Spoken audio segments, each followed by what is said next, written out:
Growing up in Sioux City and your overall Bishop Heelan experience, because it's a pretty wide jump to think you came from our art classroom to producing Moana. Yeah, of course it was a long time ago. Like you say, it was, it's 50 years ago when I left. It's just hard to believe. But, and I think I was here about 3 years ago, and I think there was still a couple of teachers here then. I don't know if there's anybody now that was here, teachers from that time, but I think it was, Would have had Brendan Merchant would have been here. Yeah, and the math teacher, Mr. Heine. You might have run, Mr. Ken Hine might have been here, yep. But yeah, my brain is not exactly what it used to. But at that time, the two teachers that really helped me the most were my art teacher, Sister Dolores. Remember Sister Dolores really well. She was my art teacher all 4 years I was here, and she taught me a lot. It inspired me a lot, and then the other one, I guess she was here last time, has now since passed away, Miss Castle, the journalism teacher. I was the editorial cartoonist for the Heelan High Line. I started my freshman year. I was the editorial cartoonist for the freshman year, so I did it all 4 years, working with Miss Castle. And once again, she really helped me a lot, and she was very, very inspiring to me. Yeah, I have really fond memories of being at Heelan. So before you get off the stage, we have a little gift bag, but Janet Flanagan created a shirt that has your Highline animation inside of your graduation year. So something that you can take with you and probably show off from Bishop Heelan. My next question, this is probably the most hard-hitting question I have for you. Your biography talks about a short time at Hanna-Barbera. Now with the lineup of Huckleberry Hound, Captain Caveman, and Fred Flintstone, how do you walk away from that for Disney?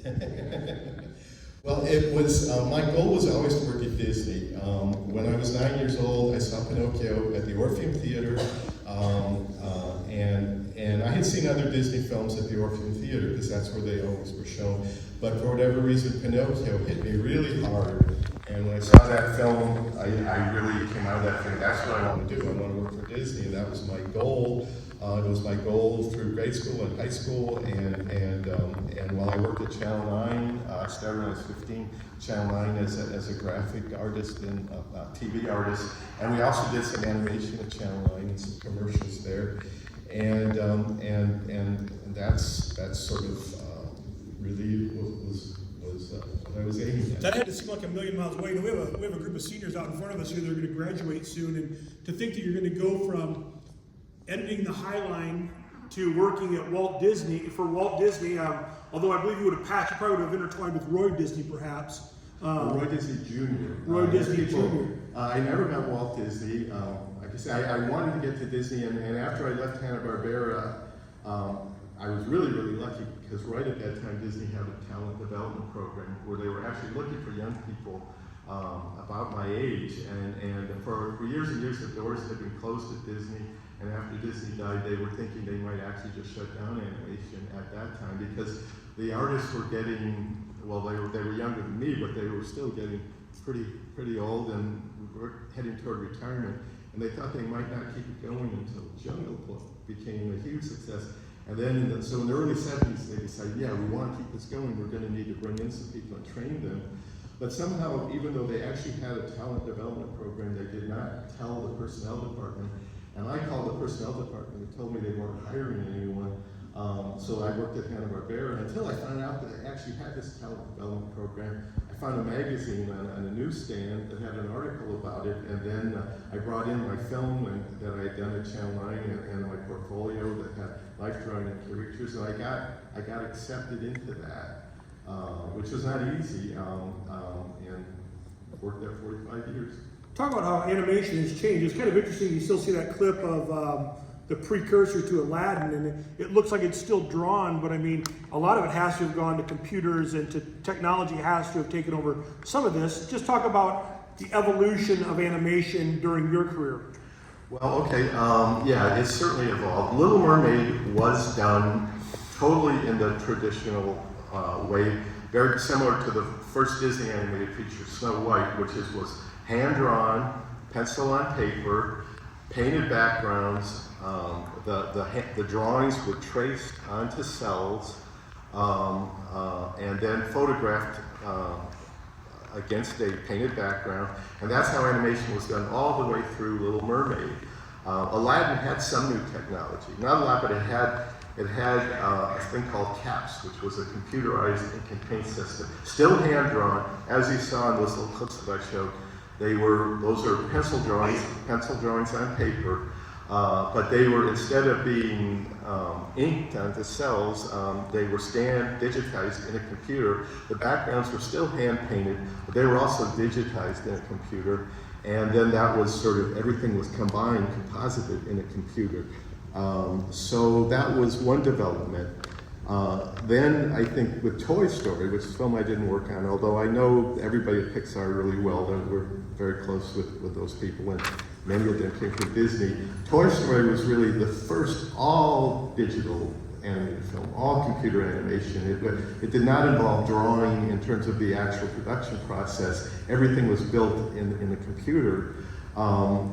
All the films that John and I have done, all the way through Princess and the Frog, were still hand-drawn films. The only digital film that we did was Moana. That was all digital. Although it did use Eric Goldberg, who animated the genie in Aladdin, also worked on Moana and did Maui's tattoo, who we called Mini Maui, because that was hand-drawn animation that was then composited with the three-dimensional Maui so that they looked like tattoos on his skin. So that was very different for John and I. We actually had to take classes to kind of learn somewhat this new process. Part of it is the same, part of it doesn't change. Writing scripts, writing songs, storyboarding a film, that's all the same, but the whole production process is very, very different and very much more technical with many more stages. It's exciting, certainly, to see all the incredible things that could be done with the ocean coming to life and the lighting and the textures, and it was amazing. But you have to be a little more patient with a digital film because everything is built ahead of time, and you don't really see how it's all going to look together until fairly late in the game. So you have to trust, because we would be looking at things on Moana, and it would be like, okay, I'm not sure about that sky, and don't worry about the sky, that's not the real sky. The real sky will come later. What about those trees? Those aren't the real trees. Forget about the trees, that's going to come later, and well, then I can forget about the rock. No, the rock is important.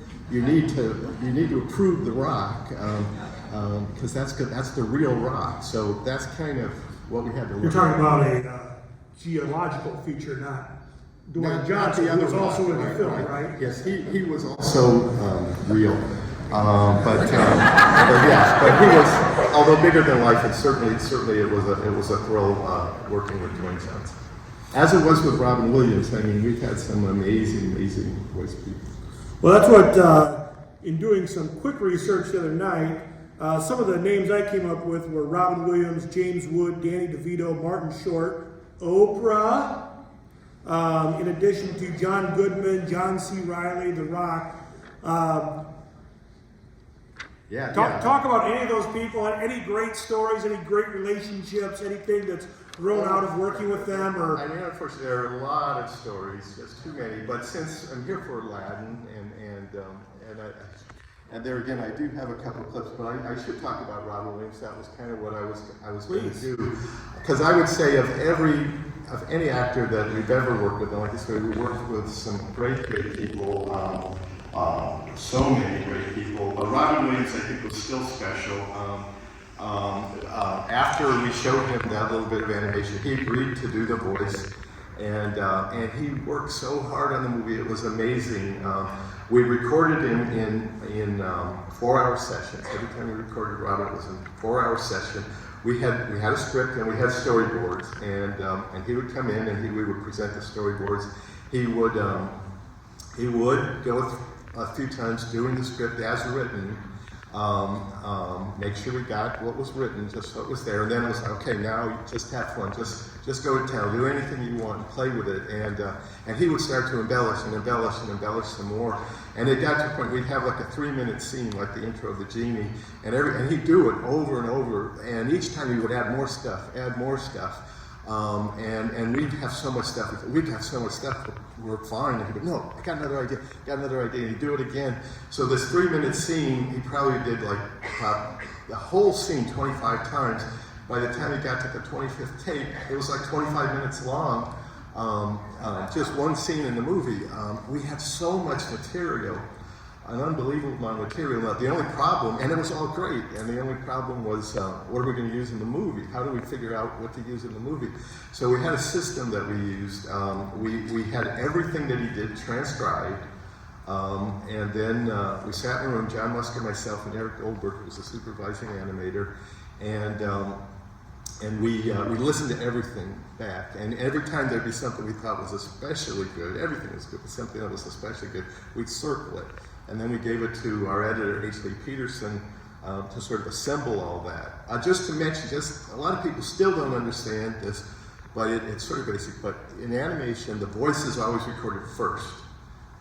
Some people think it's the other way around, and it would be almost impossible to do the other way around. The voice is recorded first, so it's great for improvisation because the actor can just do anything they want. We don't, and if he does something that doesn't work, or even if he does something that's inappropriate, which Robin occasionally would veer into, we don't have to use it.